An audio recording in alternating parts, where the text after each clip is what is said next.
Bonjour, bienvenue, je me présente, je m'appelle Elodie Neff et je suis conseillère en santé et bien-être holistique.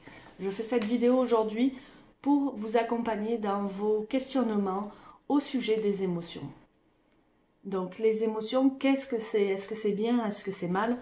Avec notre système de croyance, notre éducation, la société dans laquelle on vit, on se fait une idée des émotions. Et souvent, on les caractérise en deux catégories, bonnes ou mauvaises. Aujourd'hui, on va voir ensemble qu'il n'y a ni bonne ni mauvaise émotion, que c'est simplement une réaction physique normale de notre organisme, de notre corps, qui va réagir en fonction d'un événement extérieur qui va venir perturber finalement l'équilibre dans lequel nous étions. D'un point de vue étymologique, émotion signifie ex movere en latin, qui veut dire mouvement de l'extérieur. Donc vraiment, on va voir qu'une émotion est différente, la réaction émotionnelle d'une personne va être différente d'un individu à l'autre, simplement parce qu'on n'a pas la même éducation, on n'a pas les mêmes croyances. Donc c'est tout à fait naturel d'avoir des émotions, c'est juste des réactions biologiques d'abord, puis corporelles, parce que ça va se manifester au niveau de notre corps, soit par des pleurs, soit par des tremblements, soit par du rire. Donc on voit vraiment que c'est corporel, puis que c'est psychologique à partir du moment où on reçoit cette émotion, qu'on la vit, ça devient psychologique parce qu'on va se mettre à analyser notre comportement, ce type de réaction physique qu'on a. Donc c'est vraiment entretenu par nos croyances et nos habitudes comportementales et aussi nos manifestations corporelles. Puisqu'on le sait, chaque individu va réagir différemment en fonction de sa façon de penser, de ses croyances. Donc c'est vraiment comportemental en premier, puis après psychologique. Donc il n'y a vraiment pas de bonne ou de mauvaise émotion, c'est vraiment la solution que notre corps a trouvée, une solution naturelle pour retrouver un équilibre. Puisqu'on l'étudie en sciences humaines, le corps est toujours en recherche de l'homéostasie. L'homéostasie, qu'est-ce que c'est? C'est en fait l'équilibre dans notre corps au niveau de tous nos systèmes corporels. Donc vraiment, le corps, lui, va réagir face à cette émotion pour recréer un équilibre. Pour s'adapter en fait au changement des situations, aux conflits qu'on va avoir, des conflits qui sont souvent avec nos croyances. Donc pour retrouver l'homéostasie, en fait l'équilibre, le corps met en place des systèmes de régulation, donc d'évacuation, en fonction de ses besoins pour retrouver cet équilibre. Je prends toujours l'exemple de notre besoin de faire pipi, d'uriner. C'est un besoin physiologique, naturel et normal. Et j'ai fait des études en soins infirmiers. Donc la première chose qu'on nous apprend, c'est toujours à vérifier si nos patients boivent bien et puis s'ils éliminent bien aussi. Donc c'est vraiment prioritaire, c'est une question de survie, c'est d'éliminer et de retrouver en fait l'équilibre au niveau des fluides corporels. Mais c'est pareil c'est la même chose pour notre corps. Quand on vit des émotions, ça crée un déséquilibre corporel puisqu'on le voit, on le ressent. Quand on vit des émotions, c'est vraiment des vibrations qu'on vit au niveau des pleurs, au niveau de la colère, au niveau de la crispation corporelle. On voit vraiment que c'est quelque chose qui vient créer finalement un déséquilibre corporel. Qu'est-ce qui se passe quand finalement on n'évacue pas ce qu'on a évacué? Ça crée des blocages.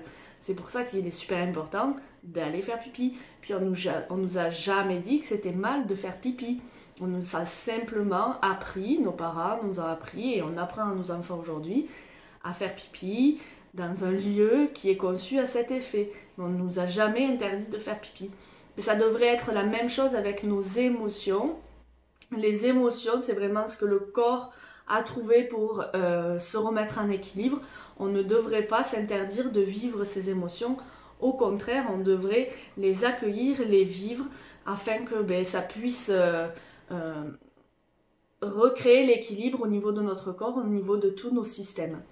Donc j'ai une technique que j'utilise personnellement quand je vis de la colère, ou de la frustration, ou bien des pleurs, ou de la tristesse, ou des choses comme ça.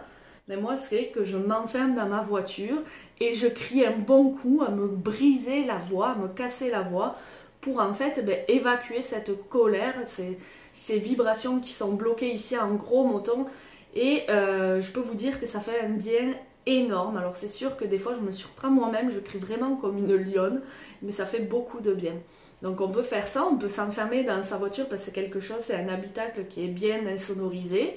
On peut aller se promener dans la nature et puis crier aussi dans la nature sans avoir peur d'être jugé par le voisin ou même un membre de notre famille quand ça nous arrive chez nous.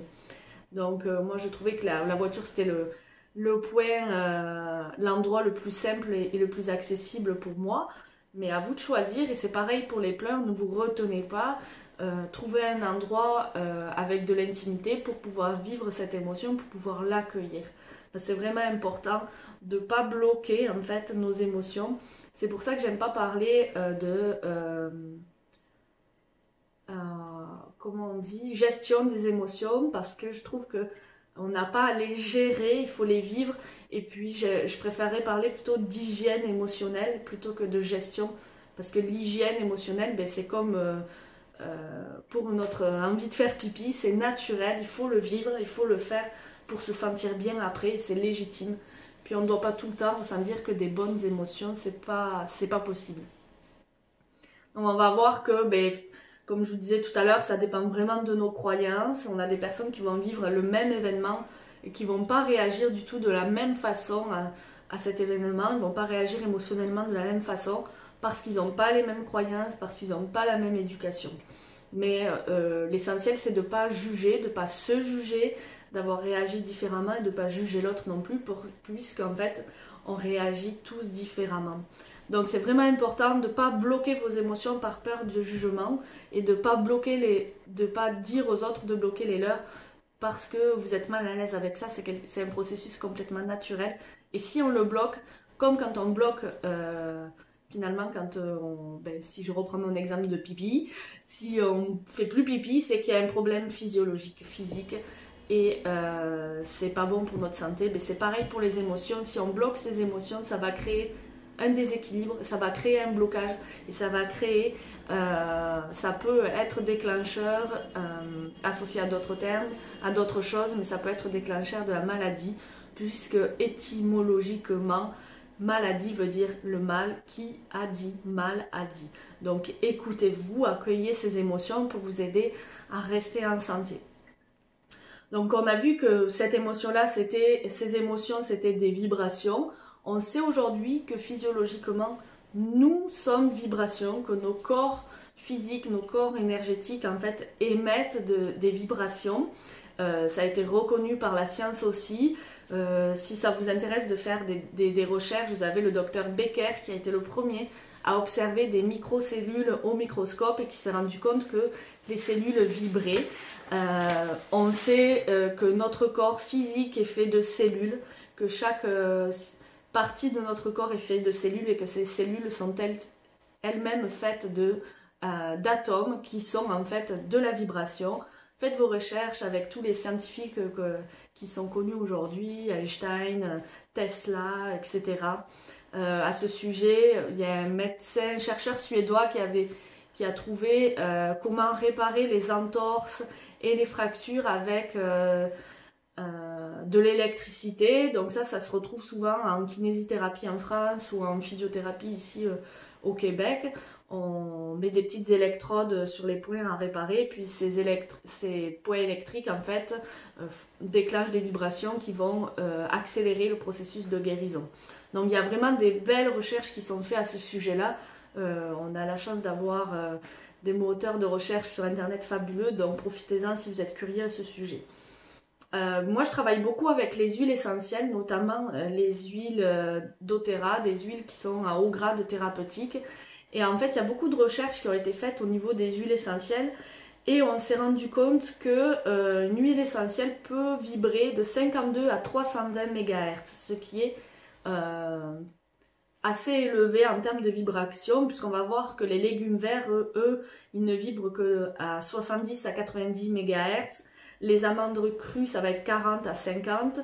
Puis pour vous donner une idée, si vous mangez de la poutine ou des hamburgers, ben là on est vraiment entre 3 et 5 MHz. Donc je ne parle pas de qualité nutritive, je parle vraiment de vibration. Au niveau des huiles essentielles, on va avoir la camomille allemande qui vibre entre 108 et 138 MHz, l'hélicryse qui elle est entre 180 et 192, la lavande qui est entre 118 et 150 MHz et la rose de Damas qui est de 300 à 350 MHz. Donc c'est vraiment une huile essentielle qui vibre vraiment à très haute fréquence.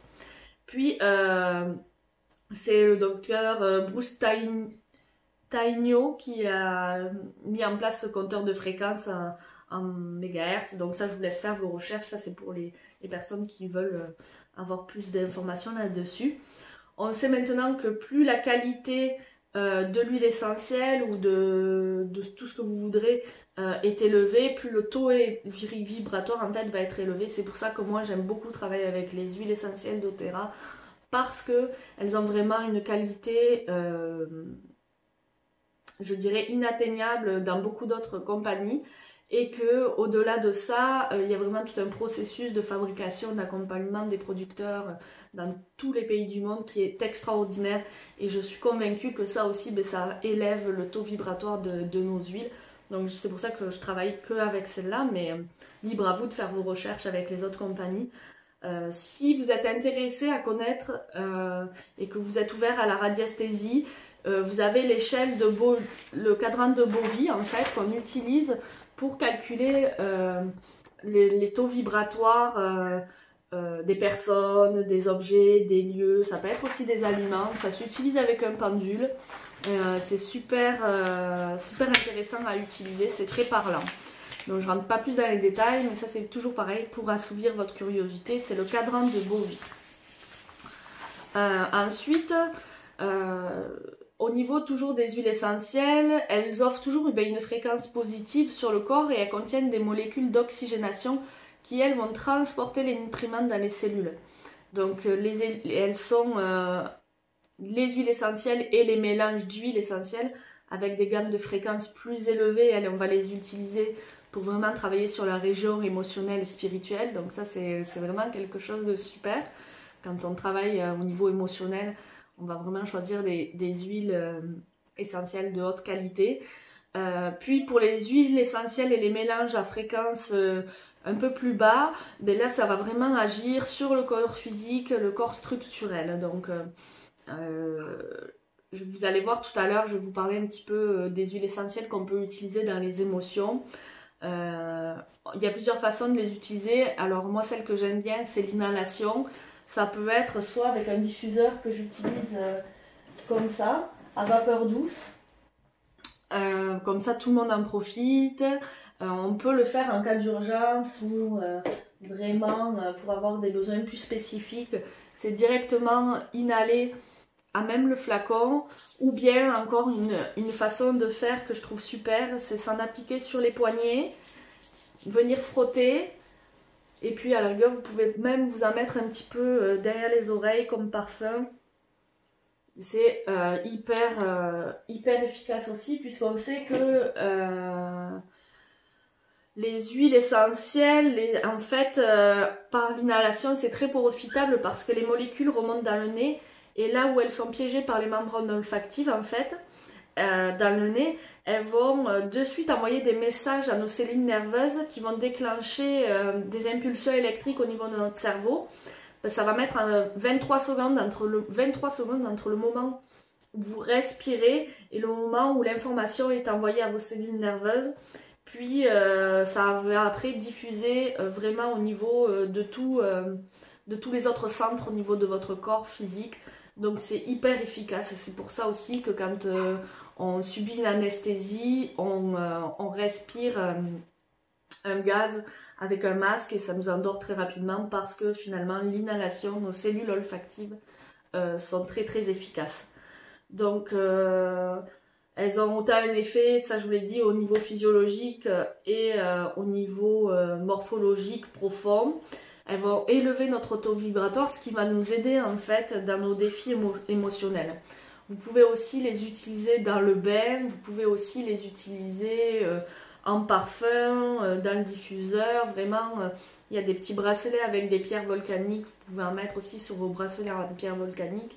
Moi, j'aime les utiliser comme parfum. J'utilise pas de parfum synthétique ou chimique. J'utilise vraiment que les huiles essentielles et c'est vraiment fabuleux. Maintenant, vous allez me dire comment choisir votre huile essentielle en fonction de vos besoins émotionnels. Je vous dirais que la première des choses à faire, c'est vraiment... Et puis là, je vais prendre un temps plus calme. C'est vraiment d'accueillir l'émotion, de la ressentir, autant physiquement que psychologiquement, et d'écouter votre intuition. Parce que souvent, on va se dire... Ah, ouais, mais je suis en colère, c'est vraiment de la colère que je ressens. Oui, mais pourquoi tu ressens cette colère? Elle vient d'où? Qu'est-ce que tu as vécu pour ressentir cette colère? Ça peut être de la tristesse avant, ça peut être de la frustration, ça peut être de la peur, ça peut être tout un tas de choses qui se cachent derrière ce gros sentiment de colère. Donc si on va chercher plus loin, plus profondément l'émotion, la racine émotionnelle, on va pouvoir travailler plus efficacement en fait sur votre défi émotionnel. Puis vraiment, comme je vous disais tout à l'heure, c'est de l'accepter parce que y a ni bonne ni mauvaise émotion. On n'a pas à se juger, on réagit tous différemment en fonction de ce qu'on vit. Donc ne vous jugez pas et vivez pleinement cette émotion qui vient en fait vous aider à retrouver l'équilibre dans votre être. Donc, au niveau du choix, au niveau de l'aromathérapie émotionnelle,